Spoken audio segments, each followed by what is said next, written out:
সুপ্রিয় সুধী, আজ 23/3/2023 আমরা নওপাড়া থেকে ঝালকাঠিতে এসেছি সপরিবারে।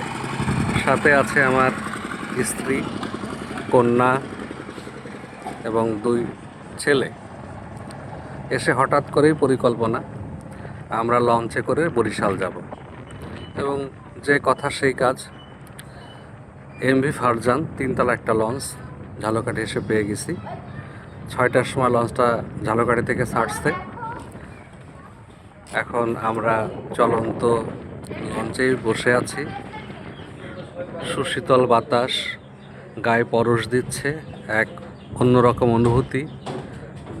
নদীর পাড়ে সারি সারি সুপারি গাছ, নারকেলের গাছ, দেখেই বোঝা যাচ্ছে এটা নারকেল জিঞ্জিরার অঞ্চল। খুবই সুন্দর, মনোমুগ্ধকর, রোমাঞ্চকর একটা পরিবেশ।